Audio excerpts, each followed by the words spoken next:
February. I can't exactly remember when. Good. And we are recording. That's good. Let me make sure I can share. Find the presentation. All right.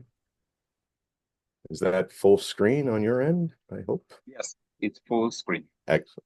Excellent. Okay. So very happy to be with you today. Thank you for the invitation to speak. What I'll do today is provide a reminder of the approach that we take in my group and in our Center for Phage Biology and Therapy at Yale, and how we are trying to develop phage therapy. I'll give a bit of an update on some recent work that we've done that should be published soon. And I'll end with emphasizing some challenges moving forward, because as you all know, phage therapy and phage biotechnology holds a lot of promise, but it's also we face a lot of challenges. So it would be a good reminder of that, and look forward to your questions.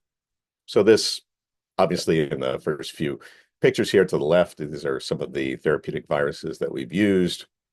In the middle is a reminder for me to say, as an evolutionary biologist, I care about how lineages through time adapt to environments. And this is an adaptive landscape pictured here. So we're very interested in how phage bacteria interactions will influence what the bacteria do next, especially in the evolution of phage resistance. And on the right, we're trying to have this technology work on behalf of patients in case that the target bacteria evolve phage resistance. We're trying to build in a strategy so that these bacterial mutants are also less pathogenic. So that's a better outcome for the patients.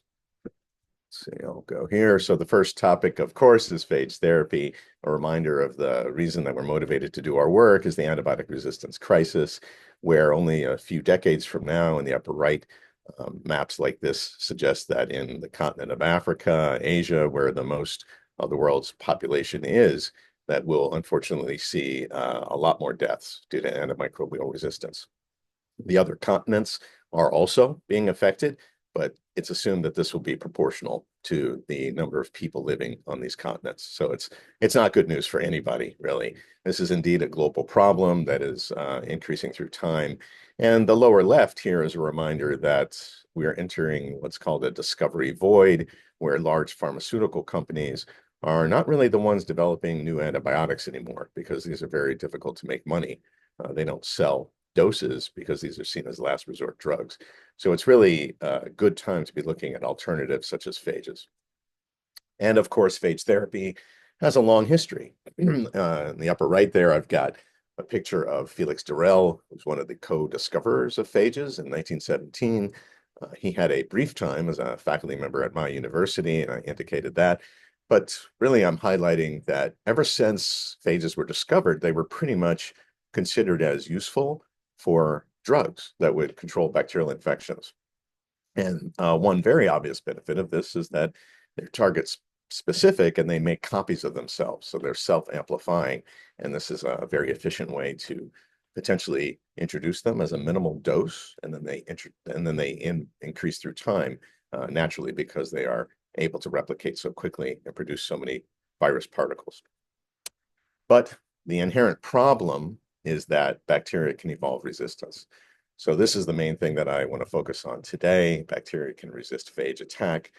Here on the left, we've got very familiar steps of the phage growth cycle that have been known for a very long period of time, especially for lytic phages that kill their host cells as they are infecting them. Here on the right are data from a microplate reader. So I don't know if any of you have these machines in your laboratories.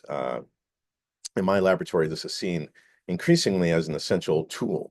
So it measures light scattering, and what you could do is measure several cultures of bacteria at once growing over the course of 24 hours. And these dashed lines are showing what you'd expect as the bacteria increase and go to saturation, because they're running out of sugar in the medium.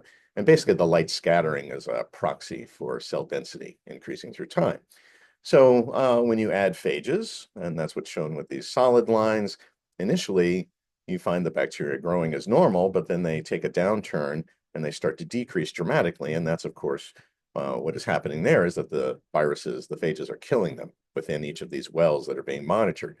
But what I'm really focused on here is at the nearly 24-hour mark, almost inevitably, we see the outgrowth of bacterial mutants that were present in the population initially, and now they are benefited by the fact that they are the only ones that are resistant to the phage that is alongside the bacteria growing. So this is essentially bad news because it says that bacteria are very capable of evolving resistance to phage attack, and this is something you have to worry about in developing the therapy. So how to address this problem? First on the left is a reminder that it's a big problem because there are lots and lots of cell defenses that are increasingly identified in bacteria, and I'm just mentioning one review article here and a picture from it. So I won't focus so much on those cell defenses, except to emphasize that they can be the initial thing that blocks phage attack and prevents some target infection from being susceptible to phages. Or these could be leveraged through evolution to improve the resistance to phages during the therapy. So many of these mechanisms and other ones are what we worry about. And there's two ways that people are trying to address this problem, at least in general. Is it possible here with this first bullet point, can you develop therapies that minimize the bacteria's evolutionary potential? So that may be possible. I find that that may be a more difficult thing to achieve to prevent the bacteria from evolving. So instead, I'll focus on our strategy is to develop therapies that acknowledge that the bacteria will evolve inevitably, but we want to steer them down the right path. And I'll get to that more in a moment. But I want to focus a bit on this because the level of interaction that we care about the most is the initial stage of phage infection. So in this case, if you've got a phage interacting with the cell surface, a receptor binding protein on the phage is interacting with the phage receptor on the bacterial cell surface. And through time, that can be a mismatch because the bacteria have evolved resistance. And I'm just acknowledging here that it is possible through coevolution for the phages to respond and use a new way, a new receptor binding protein to enter that cell. So that's something that is important. But we're also looking at phages that are inherently just better at infecting host cells because of evolved strategies that they possess, such as the ability to burrow through the outside of the cell and enter it because of enzymes that they carry around in their morphology in the actual phage body plan. And the third would be the very compelling idea of using phages that have different receptor binding proteins so that they could possibly infect a variety of genotypes or even species of bacteria. So this would all be good news to overcome some of the phage resistance problems that we see in bacteria. But before I go on, I'll remind that it is inevitable that phage therapy is going to exert selection pressure for bacteria to evolve resistance. So that would even be the case if you used phages that have some of these evolved strategies of their own. The expectation is that bacteria could still overcome these. All right, so this brings us to the main idea that I've been trying to put forward in my research for maybe the last 10 years or so. And this has been through collaboration with many terrific scientists, one of them in particular, Ben Chan, who's a long-standing member of my group. And what we talked about as long ago as 2016, I'll focus first on what's shown in this yellow triangle. What we put forward was the idea that if you have antibiotic-resistant bacteria, such as those that are multi-drug resistant because they have efflux pumps, they have complexes of proteins, that if antibiotics enter the cell, they're actively removed. So that's a big problem because as bacteria evolve these strategies, it makes them multi-drug or even pan-drug resistant. And we suggested that naturally occurring phages, if you could find them, they could interact with these and using as a receptor on the cell surface the proteins of efflux pumps. And this presents a problem to the bacteria. If it's a lytic phage, it's going to kill the bacteria in the classic goal of phage therapy. But our idea is that this exerts selection pressure for the bacteria to change in the best and easiest possible way to escape phage attack. And that would be to alter these proteins or to remove them entirely. So this places the bacteria in the lower right-hand corner here, where the problem for them is that they've solved the phage problem and they've become resistant, but the less functional ability of their efflux pumps or the removal of them altogether resensitizes them to antibiotic. So that's a major goal of ours in using phages and antibiotics together is you use the phage to kind of reinvigorate the antibiotic to be more useful again. And then I'll quickly add that we're also trying to sometimes toggle virulence, and that's what's shown in the purple triangle, where in this case, a quick example would be a capsule that shields the bacterium from detection from the human immune system cells. If you have a phage that is able to bind to that capsule, again, you'll kill the bacteria and you'll exert selection pressure in this case for the capsule to disappear. And in this case, it allows the immune system to more easily detect and possibly clear those bacteria from infection. So the main idea is that highlighting again what's in the yellow triangle, this is an example of phage antibiotic synergy, I would say. And this is a strategy that we generally now use to try and deploy phages that would interact with antibiotics to somehow make them more potent. So that brings me now to presenting some of the updated work that we've done on personalized medicine cases. In the United States, it is not, well, phage therapy is not approved as a general drug.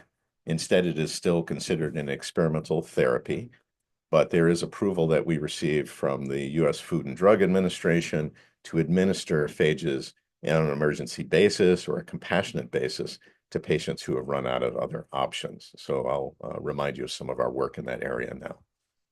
First is to say that we have to be very careful. Anybody who develops phage therapy and wants to use it experimentally or any other way in patients is it takes a lot of steps to create a pure phage lysate. And this is actually a picture not from my work. It's from Dwayne Roach's and his group's paper back in 2020 in Nature Protocols. But it's reminding in these compartments the timing of 5 to 7 days or 3 days or 2 days. These various steps are very painstaking and time consuming. So as you move from the left to the right, these are various steps of ensuring that bacterial population killed by phages, that you remove all the debris, the bacterial cells, etc., that could cause some harm to the patient if it enters their body, because you want to end up here on the far right with a very pure suspension of phages that also have other properties, stable shelf life. If you're wanting to develop this technology in places where refrigeration is not so easy to come by, then it's ideal that if phages can sit on a shelf and be later deployed, that they're very stable. But that's just one trait that we tend to care about. My main message here is that it takes a lot of steps to do this carefully. We did present a paper last year in Scientific Reports, and this is a very busy slide. I'm not really expecting you to read it. It's just a reminder that this picture taken from our paper is identifying the steps that we use at my university, at Yale Center for Phage Biology and Therapy. And I'm circling here that we try to include in our match between a phage and a patient bacterial strain some experiments that show that is it possible to have that match use a phage that has the ability to steer the bacterial traits like I talked about earlier. This would be very useful if we're able to both solve an infection problem by using phages and to deploy the phages that are capable of steering the bacteria down a preferred evolutionary route. How we administer the phages in personalized therapy depends on where the infection site is, of course. So here on the left, we've done some work on what are called indwelling devices, things that are put into the human body permanently during surgery, such as replacing a knee. There could be other important parts of the body that have organ failure and you have to replace them, especially the heart. So we've done some therapy in an emergency basis on prosthetic joint infections and artificial parts of organs that become infested by multi-drug or pan-drug resistant bacteria. And delivery here is actually pretty simple. If you can get to the access to the site itself using a syringe and you can deploy the phage very close to the infection site, then you can be very sure that the phages are being deployed close to their target. In a moment, I'll talk exclusively about our work on pulmonary infections, where here we have patients inhale phages. It's essentially adding phage particles to a liquid suspension, and then they inhale droplets that deliver the phages to the lung. On the right, we've actually not done any sepsis cases, but it's just one disease that is on the rise, unfortunately, around the world. These bloodstream infections caused by bacteria that can be very life-threatening, including multi-drug and pan-drug resistant bacteria. And in this case, you would want to perhaps deliver the phage directly to the bloodstream because that is the site of the infection, and you want to get the circulatory system working to your benefit. So that's a quick reminder of the very many ways that bacteria can cause infections and how you would try to address these using phage deployment. So let me now take the next 10 minutes or so and speak exclusively about individuals who we've helped who have lung infections, pulmonary infections. And this particular group of patients were all facing a common threat, Pseudomonas aeruginosa, which is a very frequently encountered bacterium. I mean, you can find it in human households, so it's very common in soils, within human households, and waterways. And the problem is that it's becoming increasingly drug resistant. And some individuals have genetic diseases or they develop lung problems that make them vulnerable to infections by these bacteria, especially chronic infections where the bacteria grow in biofilms, which are very difficult to treat with antibiotics and increasingly difficult because the bacteria are also antibiotic resistant due to genetics. I'm just highlighting one problem that individuals can have. They could be born with genetic disease, cystic fibrosis, where one of the physiological problems is that the airways of the lung are narrowed and they contain a lot of mucus, and that reduces the airflow, making it difficult to breathe. But it also makes a very good infection site, unfortunately, for bacteria like Pseudomonas aeruginosa. So we're helping lots of people with lung problems. Some people, as I said earlier, they develop through either being a lifetime smoker or other ways that their lungs are damaged. They'll develop non-cystic fibrosis, bronchiectasis, or maybe they'll have chronic obstructive pulmonary disease. So I'm not talking about those individuals who we've treated. I'm strictly going to speak in a moment about a cohort of 9 people who all were born with cystic fibrosis, and we ended up trying to help them remove infections of the lung. So before I do so, I'll introduce one phage that was deployed in many of the patients that I'm going to present on. And it has an interesting biology. We're using it increasingly in infection. So I'll take a few minutes and describe it. So this is an importance of Pseudomonas aeruginosa here to the right. There are very many structures that are typical of bacteria, including P. aeruginosa that I'm highlighting here. But I have this dashed oval around the type 4 pili. These are very abundant around the cell. And the question is, why would we care about type 4 pili? Well, these help the bacteria adhere to your cells to form biofilms. So it is a way that they can sit down and start to initiate the formation of biofilms, which I said are very difficult to treat. So therefore, type 4 pili are automatically a virulence factor. But they're also important in another virulence factor, in that the presence of type 4 pili genes actively in P. aeruginosa is sometimes, not always, associated with piocyanin, secretion of a chemical virulence factor that is important in inflammation. So when human cells encounter a lot of piocyanin, this unfortunately can cause chronic inflammation and destruction of cells that could reduce the ability of the lung to function and cause an individual to need a lung transplant. So this is indeed a very life-threatening situation when Pseudomonas aeruginosa is infecting the human lung. The phage that we are studying, and I'll present some of the results on it, is called TIVP-H6, so that stands for type 4 pilus H6, and it binds to the type 4 pili of P. aeruginosa. A picture of it is shown here. A much more beautiful picture from another group's work is shown here. These beautiful contractile tails means it's a cyphovirus. And what it's shown in this picture from a colleague's work is that these phages are all attaching to a type 4 pilus, extending out from the cell surface.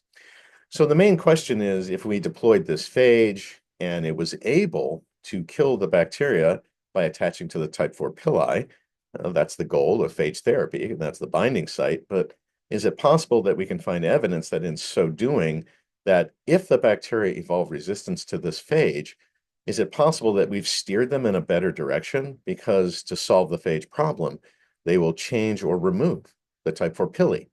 And if so, this would make the remaining bacteria less capable of forming biofilms, less capable of secreting piocyanin, and therefore also less capable of causing dangerous cellular inflammation. So there's lots of things that we would look for in the patient as a response because of any remaining bacteria that are still in their bodies that have become resistant to this phage that we deployed. So that's just an example of the biology that we're looking at alongside the phage therapy.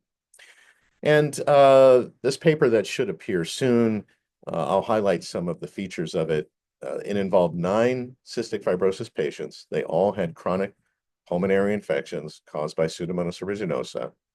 And what we did for each of these 9 patients listed in column 1 is the strategy for the phage therapy design. Some of it was deploying only a single phage, including the one that I just described, TIVPH6. In other circumstances, we deployed that phage alongside other phages that we've used therapeutically. Phage OMK01, phage LPS5. So it was either 1, 2, or 3 of these phages for this particular cohort of 9 individuals. As I said earlier, in all cases, they inhaled phages to deliver them to the site of the infection, the human lung. We can talk about this later. I'll personally say that I was pretty skeptical that the phages would reach the deeper portions of the human lung in order to solve these problems. But as I'll show you in a minute, this therapy has been remarkably useful to these patients under an emergency basis. Before I show those data, I'll remind that what we get back from the patients, in essence, is their ability to provide sputum, the mucus in the lung.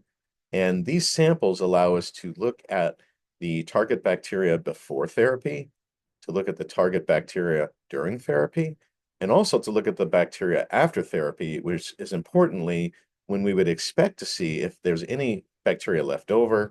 We isolate them in the laboratory and we look to see whether we've steered their evolution down the right path. So briefly, the overall results of this paper and the study were very supportive. Here on the left, if you look at the reduced Pseudomonas aeruginosa as evidenced from measuring the number of bacterial cells in the patient's sputum, all 9 of these patients pre-therapy had very, very high levels of these bacteria in their sputum. By day 14, which was actually, I think it was 6 days after the therapy ended, we were measuring how much of the target bacteria were left over, and in all cases, this dramatically dropped. So that's a very good and statistically significant outcome. Now, we also have kept track of these patients through time to make sure that the bacteria did not grow out again. And you'll see that some of these show absolutely no evidence 30 days later for any of these bacteria that we can detect in their sputum.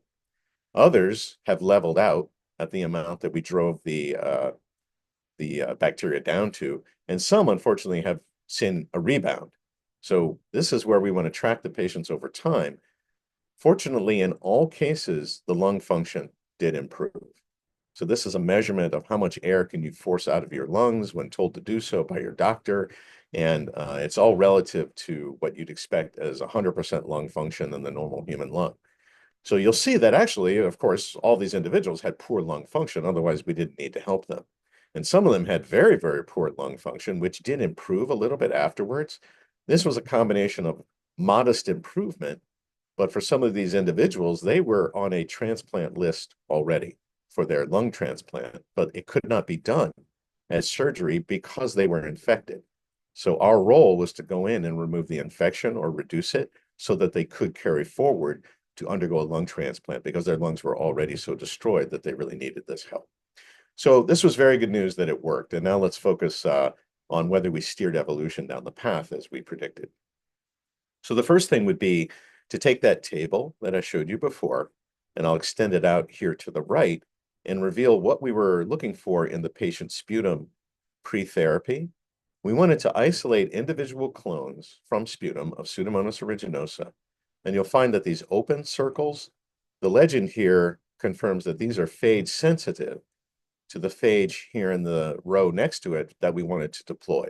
So we never would have chosen a phage to deploy in the patient unless we found evidence that the bacterial clones we take from their sputum were indeed susceptible, sensitive to that phage. So that all makes sense.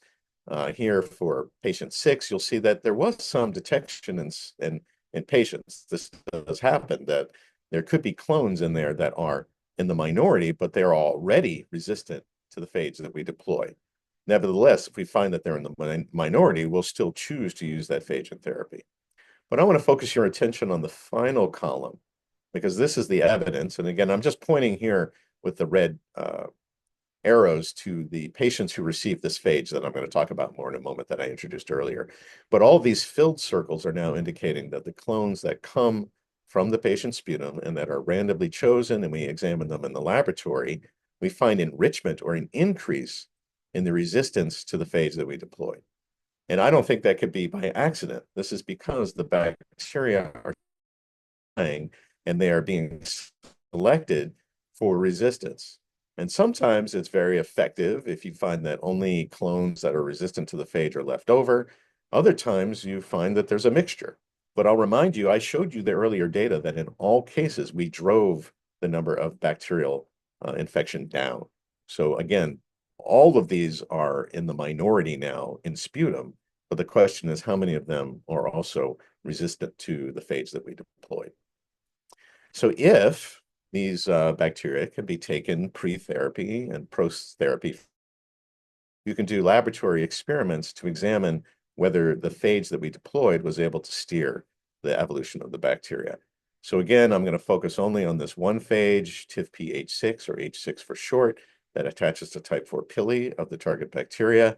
And fortunately, what we saw, and I'll go through it in a moment in these graphs, is this did indeed select for reduced biofilm formation for any phage-resistant bacteria that were left over. And it also selected for decreased piocyanin secretion in the remaining bacteria. Let's look, for example, in patient 2. Before therapy for clones that we took from the sputum, they showed a variety of the ability to adhere to human cells in the laboratory to initiate biofilms. Many of them were very strong biofilm formers, but there was variation in the clones that were obtained in the sputum pre-therapy. After therapy, all of the bacteria that we were isolating from patient 2 that were P. aeruginosa showed poor ability to attach to human cells and make biofilm. So that's a very good result showing that we steered the evolution of phage resistance down a path that was better for the patient because poor biofilm formation was capable of these remaining bacteria. In patient 2, 7, and 8, again, pre-therapy, we find a variety or a variation in the ability of these bacteria to secrete this virulence factor piocyanin. But after phage therapy in all 3 of these patients that received this phage, there was very poor ability for the remaining bacteria that are now phage resistant to secrete piocyanin. And if you look over time in a single patient by isolating multiple clones per time, that's what this time series along the x-axis is showing you, is that by day 10, basically the inability in this one patient from the remaining bacteria to secrete piocyanin, it's pretty much the same as you would measure. There's no piocyanin present in LB medium, so it's showing that this was a very strong result as well. So the last bit of data I'll show for these patients is if you consider that they are now poorly able to make biofilms because their type 4 pili have been selected against. This makes them poorly capable of secreting piocyanin. I should be able to measure for these bacteria after therapy. If I grow them in the laboratory and I look at their ability to cause inflammation on human cells, there should be a reduced ability to cause inflammation because there's a reduced secretion of piocyanin. And that's what we saw as well. So IL-8 and IL-6 are inflammatory markers.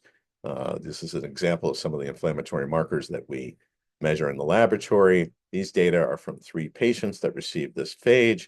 And after the phage therapy, we find that there's a very, very low amount of inflammatory markers secreted by human cells in response to the bacteria when they're faced with them in the laboratory.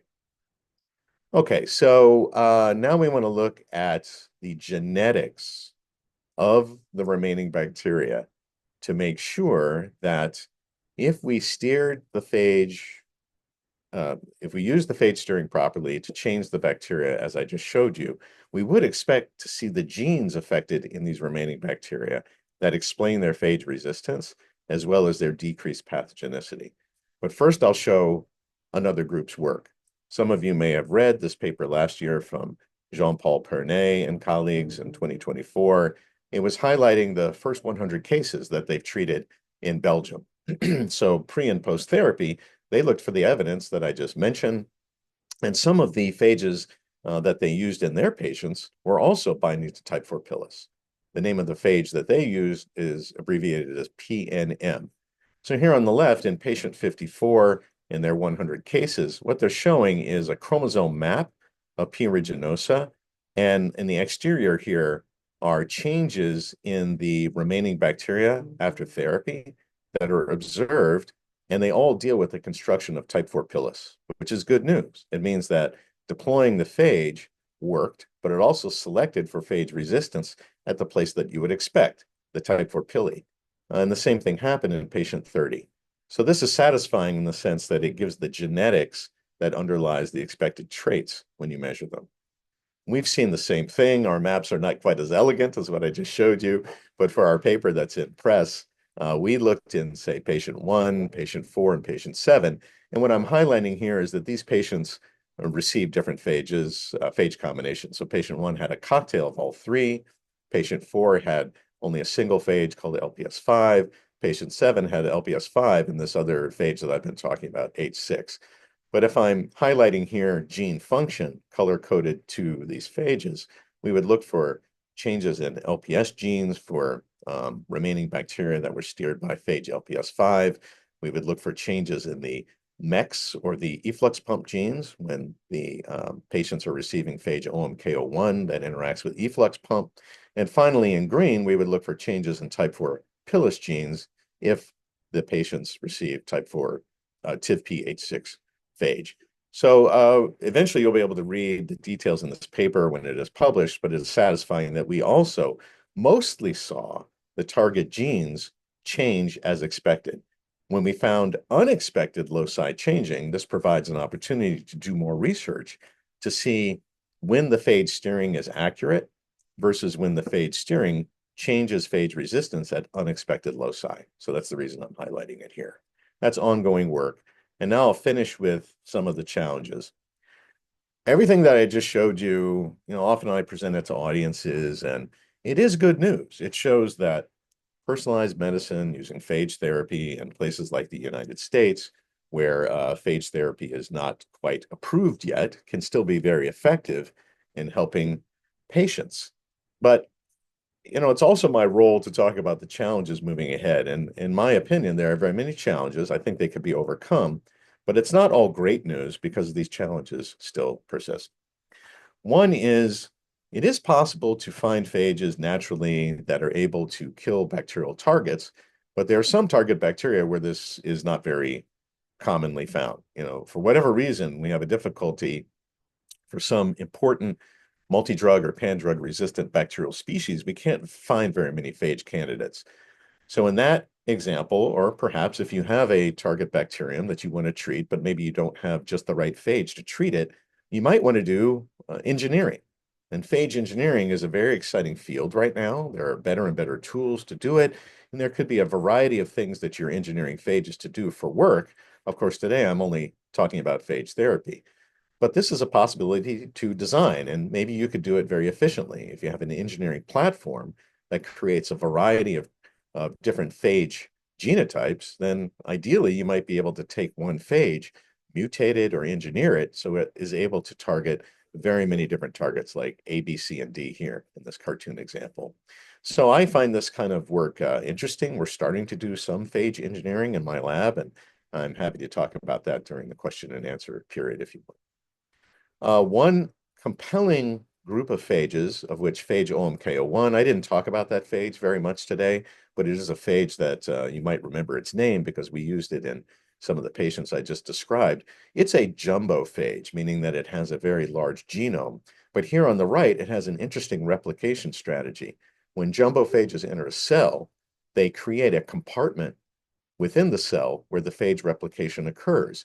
And this is showing some of the details about how the phage particles interact with the cytoskeleton to be removed from the cell. But the point is, in the process of this replication compartment, they are walled off from cellular defenses. So CRISPR and other defenses that a cell might deploy don't work very well because of this compartment that jumbo phages have.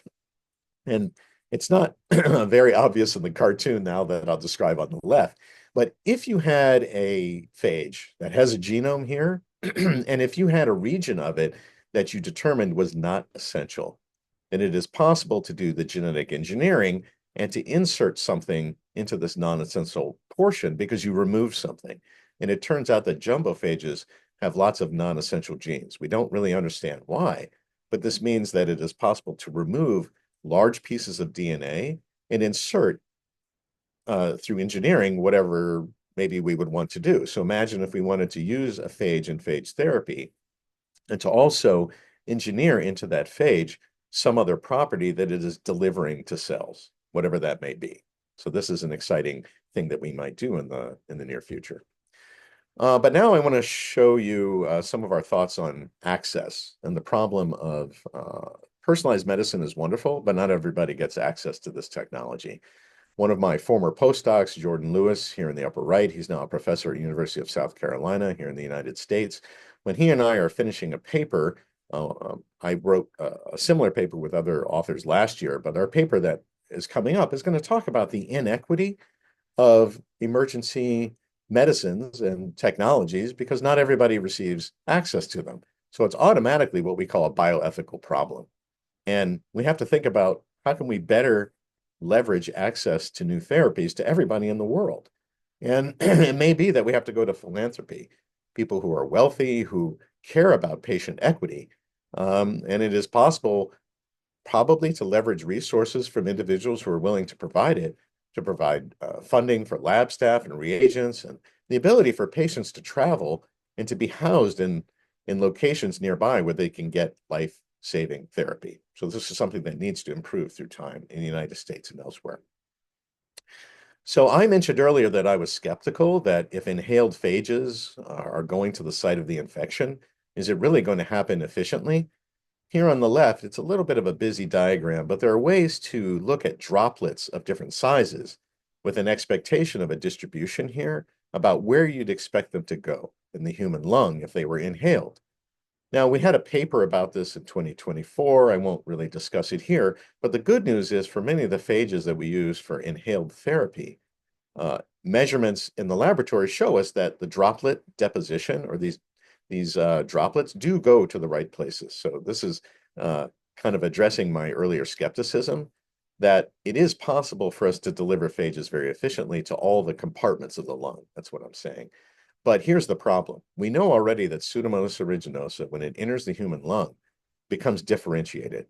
So there are very different places within the lung that the population of the bacteria becomes subpopulations that are different from each other. And when we're treating with phage therapy, we're usually just treating the majority genotype that a clinical microbiology laboratory has identified. So our expectation is that even in the patients I just showed you, the worry is that there are very different bacteria of the same infecting species inhabiting the lung that might be able to grow out later on because our therapy was inefficient at killing them because they've already become differentiated from the majority infecting genotype. Almost the last thing that I'll say is the interactions of phages with human biology is an increasing interest. And that is because if we deploy phages therapeutically, you don't usually mount a big immune response to phages because phages enter your body every day through your food, your drinking water, through the air you breathe attached to dust particles. But the question is whether certain phages, if we use them in therapy, are they more likely to cause an immune response? Here's a human immune response through time, adaptive immunity highlighted, where sterilizing antibodies are produced by your body that would attack those phages. And it could be depending on the body, the morphology of the phage, the size of it, all the other traits that we care about that distinguish phages. It could be that some of them are better or worse at priming the immune system to make sterilizing antibodies. And of course, we would like to deploy phages that cause weak sterilizing antibody responses because these could be used again and again in the same patient through time. So that's an active area of research. related to this, it's a little complicated, but here on the left, it's a reminder for me to say we can grow cells of human origin in the laboratory and they become differentiated to look a lot like the cell surfaces of the human lung. Okay, so it's sort of a more complex way of growing human cells. We worked with some colleagues. Oh, this is actually a published paper. It shouldn't say in review. I think it was a paper that came out last year. These yellowish images, these are three-dimensional representations of microscopy, where for these experimental setup on the left, our colleagues looked at a variety of phages and their ability to interact with human cells, and they found a very compelling result, that the phages entered human cells. They did it at a low rate. There was no evidence that they could replicate in human cells, but this is not great news for phage therapy because it suggests that if you deploy the phages, some of them are removed from being capable of attacking the bacteria because your cells are taking them up. And it could be pH dependent. So in other words, it happens differently at different pHs. That's important because the pH of the lung can change depending on if you're sick or if you're somebody who has the genetic disease like cystic fibrosis. It has a different pH than the typical human lung. So the pH dependency of this phenomenon is important as we want to choose the right candidate phages for therapy. We would like to reduce the ability that they enter human cells, and we have to take note of other environmental factors like pH. And this is a very complex figure, but I'll summarize it quickly to say that we had a paper last year in Science where one of my former postdocs, Nora Pyenson, she looked around the city of New Haven and found that it was very easy to identify phages that were growing alongside one another in nature that coexisted on the same bacterial population. And that was surprising because the expectation is that the best phage able to grow on a bacterial population should be the one that just dominates. But these figures here are showing that if you look at the relative proportions of one phage to another one, you can find that they cross this midpoint where they're all going to coexist at the same intermediate level, and neither of them will able to displace the other one. So the point here is that, sorry, I had to just get rid of this. Okay. So basically, we're looking more at the ability for phages that naturally coexist, because these would be ones that you could use in cocktails in therapy.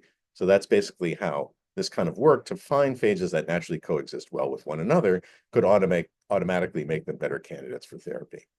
And my last slide is a reminder that non-human systems are very important, especially for food security.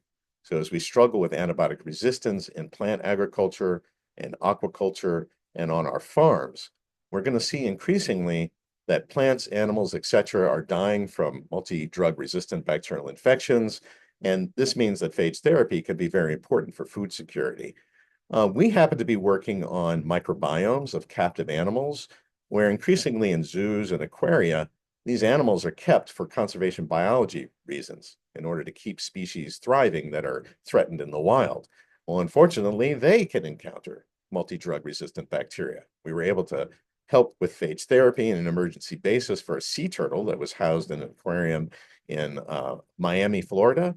And we are looking at the evolution of antibiotic resistance in the guts of captive whales, such as this beluga whale at a nearby aquarium to New Haven. It's called Mystic Aquarium. These animals are given antibiotics prophylactically, much like animals on farms are given antibiotics prophylactically to prevent bacterial infection. But through time, we're able to look at these captive animals and the evolution of antibiotic resistance in their gut bacteria, because we would like to see this information, and it's possible to us through collaboration with those colleagues. So I'd like to acknowledge the many folks in my laboratory who did the work that I discussed today. This is a terrific group of people. It's been an honor to work with them through my career. Many of the folks who helped with the experiments that I presented, I'm showing their pictures here. Thank our very many generous funders, and thank you. And I'm happy to take your questions if you have them. I'll escape this, stop the share, and thank you for All your right. attention. Thank you so much, Paul, for that well-detailed and well-comprehensive presentation with a lot of information to get from this. All right, My pleasure. audience, I've seen there are a lot of questions in the chat. Because of time, I may just ask some of you to unmute and then summarize your questions, because some of the questions are too long. The first question came from Hanzada. Are you online? Can you just unmute and you have two questions? You may just try to summarize your question.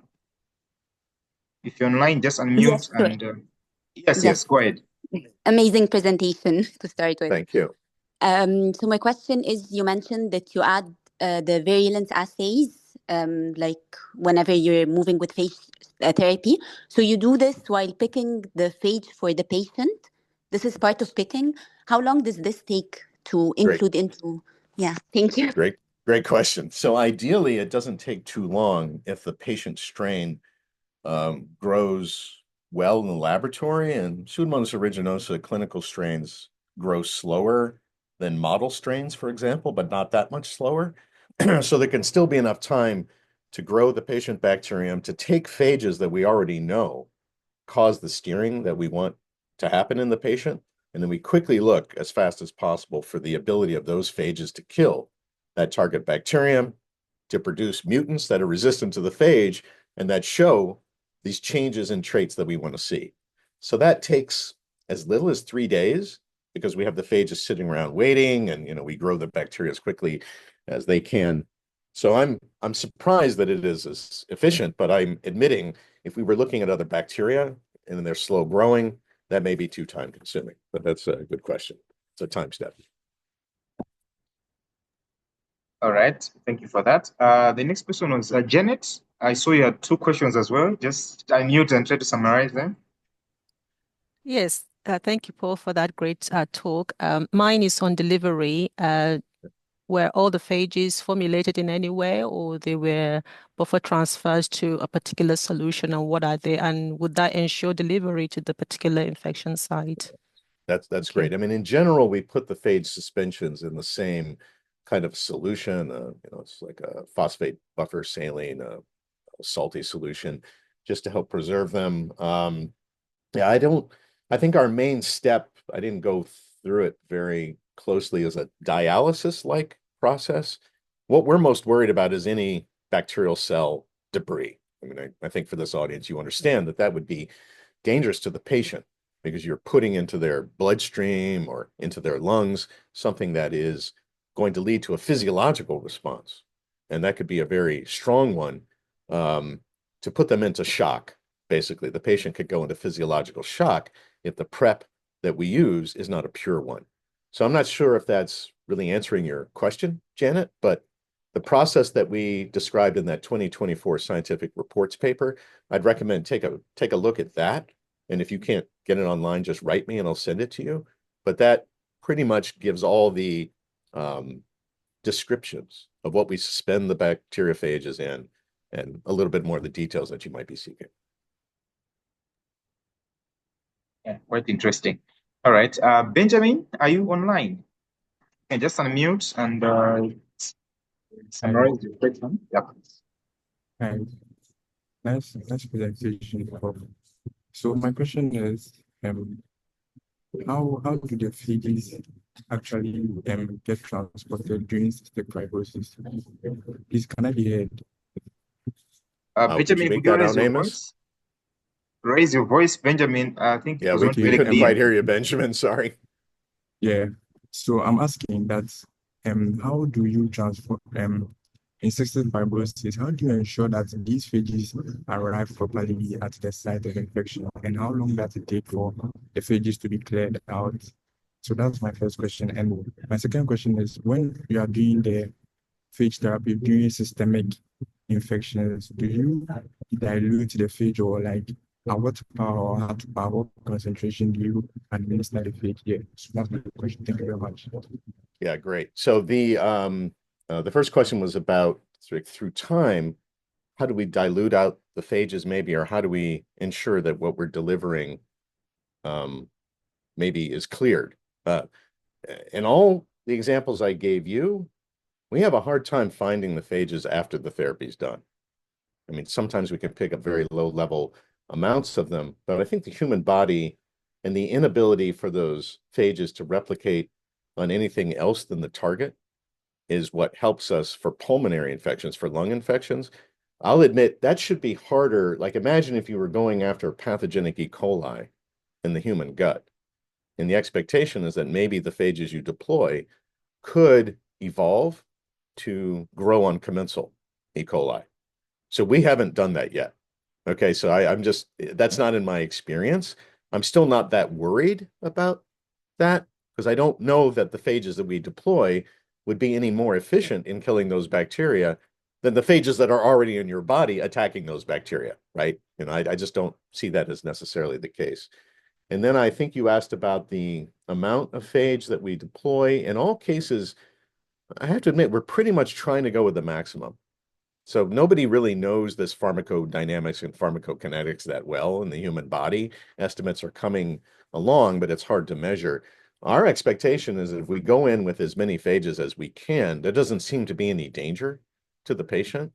And it's only maximizing the number of collisions between phages and the target bacteria, especially with what I think you mentioned is if you're going to the lungs versus an infected prosthetic knee joint. I mean, you don't know how many of these collisions happen.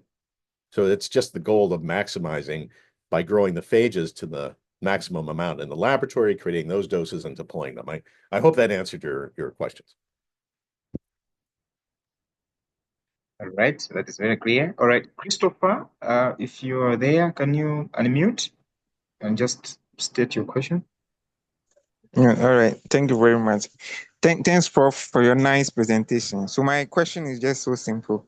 Mine is, if you are testing for the phage and then the antibiotic synergistic test, which media is recommended for that particular assay? Thank you. Okay, this is actually a great question. So we do the majority of our work in LB medium. And through time, it's been very reliable, and we measure things in the laboratory that then make sense during the deployment of the therapy and the response that we're getting in the patients.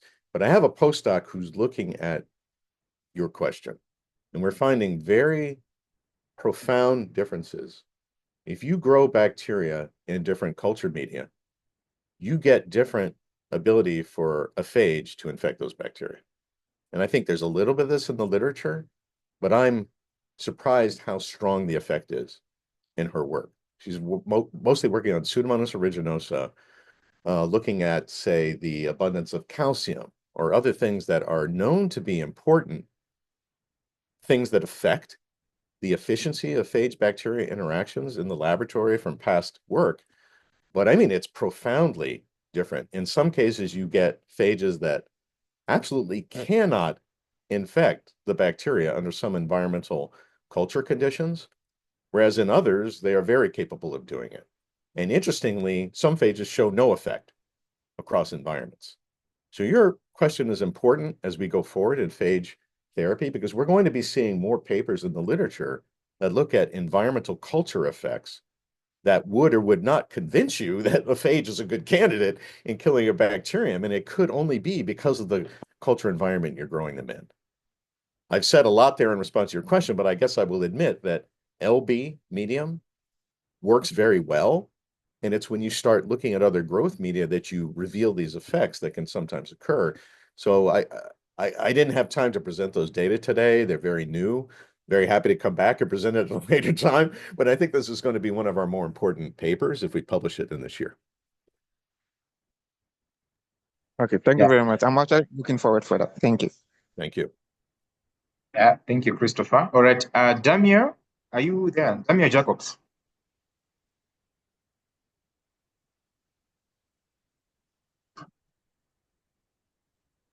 Hi.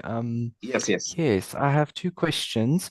The first, thank you. First, I would like to thank you for the presentation. It was very wonderful. The first question is, we observed that the inflammation lowered generally after phage therapy, correct? Yeah. Is this a general trend with virulence? Does it generally do virulence factors generally get eliminated or lowered after phage therapy? Okay, you want me to answer that one first? Yes, and then I'll ask my next question. Okay. I don't think this is generally known because it is not generally studied. But it Oh, I may see. be, I think we and others are starting to look at some patterns. And I'll just say briefly, Mm. historically, phage therapy works very well, right? And if you think about the early days, more modern times, but the thing is we have better tools now, right? So back a long time ago, the tools weren't there to understand. So the general responses of the human body, and one that I mentioned, that if phages are going into your cells during the deployment of phage therapy, I didn't discuss this much, but we found that this can happen.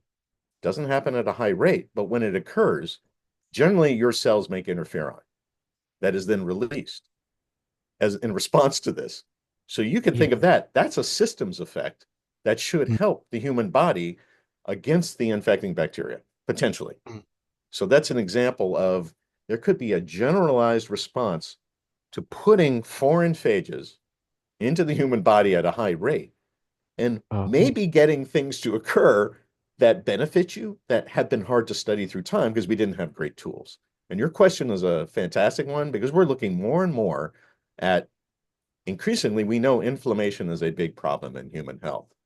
And could it be that merely deploying phages is a way of calming inflammation for bacterial infections and just a general response? So sorry to take too much time to answer that, but did you have a second question? No, that was wonderful. Thank you. You're giving me great insight. And then the next is on the jumbo phages and immunogenicity.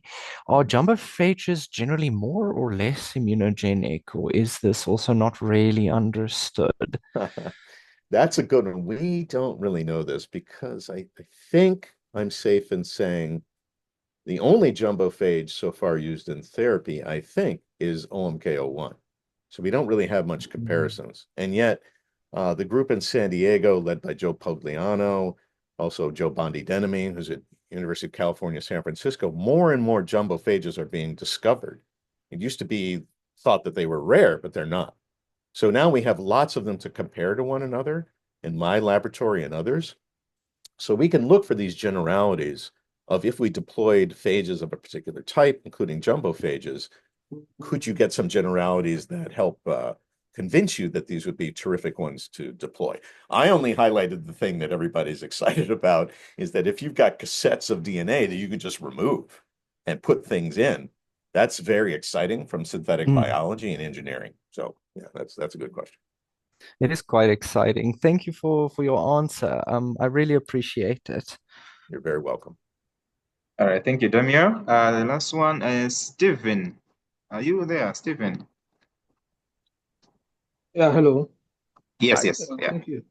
Thank you for that presentation. Sure. My quite a very simple one. I'm not sure if I captured it, but I stepped out for a minute. I was just going to ask if what are the frequencies of if it was measured the frequency of appearance of the resistant strains and what factors really affects or contributes to this the resistant strains. Yes, yes. So the presence of the resistant strains frequency-wise, it's also very difficult to come up with convincing numbers, right? So for each of the patients I showed you in that cohort, I highlighted how we took several clones from their sputum, and it was really only a handful. It was enough to convince us that phage resistance had increased as we expected. I think we need better data from better biobanked samples from patients to look at the frequencies, with any better confidence. But the other part of your question is, of course, the genetics matters, right? How is it that some bacterial targets gain resistance to deployed phages? And can they do it in different ways? That would mean that there's a variety of genetic solutions. Or is it very narrow, that there are very few genetic solutions that provide this? So this is very important from the prediction standpoint of how I'm going to claim that the evolution of phage resistance is always going to happen, and I feel very confident in that claim. But your question is important because it indicates, well, is it a thing that happens frequently or rarely? And that's all going to depend on the underlying genetics. So what we're trying to do is for the phages we're using in therapy and learning more and more in the laboratory about the the combination of the genetic solutions to resisting that phage. And it's basically echoing what I just said. For some bacteria, for some phages, they've got a variety of choices genetically. For others, there's one phage we've used against MRSA, methicillin-resistant Staphylococcus aureus. We have a hard time finding any phage-resistant mutants because for whatever reason, and we're still trying to figure this out, the phage kills the bacteria. It should select for resistance, and it's probably happening, but maybe the solutions are so few, we can't even find them in our experiments, which is very exciting, right? So I don't know those details any more than that. We'll try and produce a paper on this by later in the year, but it's interesting to see that either you get a lot of resistant solutions or you get very narrow ones, and the rules behind that are a little mysterious. Thank you for that explanation. You're welcome. All right. Thank you, Stephen. We'll just pick one more. We are already late. Marie okay. Atwood, I might have jumped you. You may just unmute that's and okay. yeah. Thank you Fine. very much for the hosting and also Paul. I think you've already answered sort of my questions really. It was just about dose and duration. So obviously you've got personalized phage strains for the bacterial infection. However, is the duration then, I suppose, personalized as well? Ooh, that's a great question. So this is also unclear. So we generally for the patients I described, I'd have to go back and look for sure, but I think it was about 8 or 9 days duration infection for the inhaled therapy. Let me put by contrast for something like a prosthetic joint infection, where I said we go with a syringe. That's one administered dose and that's it. So it can depend on where in the body the infection is happening. But you know, your question is great because some of you are aware probably of antibiotic dosing has been recently challenged to say, well, if your physician or is administering or is providing a prescription for antibiotics for a 10-day dose, why? You know, why is it 10 days instead of 9 days versus 5 days? So I think what is generally seen now is that there's probably some over prescribing so that antibiotics can work pretty effectively at shorter durations. This would be interesting to see whether the phage therapy, such as the inhaled therapy that I talked about, you know, we basically picked 8 or 9 days as a rough estimate of something that we think would be enough. But there's not enough information coming back yet from these cases, even as abundant as they are, for us to understand the general rules. And I think this has got to come from clinical trials. It's got to come from clinical trials that are large, have lots of people enrolled, look at different durations of the deployment in order to get enough data statistically to find meaningful results. I'm not very optimistic that those particular trials will happen soon because, as you all know, clinical trials are very expensive. And most of them are coming up with a single design, treatment, placebo, properly designed, but it's not like multiple treatments with multiple dosing days because that's quickly increasing the price of a clinical trial and it becomes too expensive with too many design treatments. I hope that made sense, but that was a terrific question. It does. Thank you very much. You're welcome. Perhaps I'll connect with you offline to talk about in vitro simulations. Thank you. Happy to. Yeah. All right. Thank you, Marie. So that was the last person. All right. Once again, thank you so much, Paul, for honoring the invitation and for a very good presentation and a very good discussion that we've had on phages. We really appreciate for it. Yeah. Thank you so much for everyone thank you. Thank you for everyone for finding time to attend today's session. Be looking forward for the next presentation through the Africa Phage Forum group as well as over the emails. Yes, for now, it's goodbye. Thank you. Thank you Bye. all. Appreciate you being here today. All right. Take care. Thank you.